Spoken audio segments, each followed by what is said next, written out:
చంద్రబాబు నాయుడు గారికి ఈ వేదిక మీద నుంచి చెప్తా ఉన్నా, మహాకూటమి ప్రభుత్వమా కాస్కో క్రైస్తవుల దెబ్బ ఎలా ఉంటుందో చూపెడతాం మేము. క్రైస్తవుల దెబ్బ చూపిస్తారంట. క్రైస్తవులు, ముస్లింలు, హిందువులు కూడా ఆశీర్వదించారు కాబట్టి 2019లో 150 వచ్చిన మీ అన్నకి. ప్రవీణ్ పగడాల గారిది హత్య కాదు, మద్యం తాగి ప్రమాదంలో మరణించారని డాక్టర్లు, పోలీసులు మొత్తుకుంటున్నా కూడా మత విద్వేషాలు రేకెత్తిస్తున్న ఇలాంటి వైసీపీ విజ్ఞత లేని అజ్ఞానులు ఏమనాలి? ఇంక నువ్వు మానేసి చంద్రబాబు బర్త్డేంటరా బాబు నీకు కనిపించేసావు మనిషిని.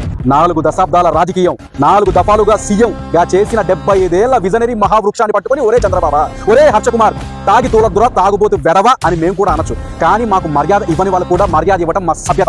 పవన్ కళ్యాణ్ కెమెరా ముందుకు వచ్చి, మీడియా ముందుకు వచ్చి ఆయన అంటున్నాడు, మేము ప్రశ్నిస్తున్నాం సమాధానం ధర్మం. ఒక మనిషిని చంపితే, ఒక మనిషిని కిరాతకులు చంపితే అరవటానికి ఆ మనిషి ఏమైపోయాడు? Pawan Kalyan where is he? చంపేస్తుంటే పవన్ కళ్యాణ్ ఏమైపోయాడు? వేరే అంట. ప్రవీణ్ పగడాల గారిని హత్య చేస్తుంటే నువ్వు పక్క నుండి చూసావా?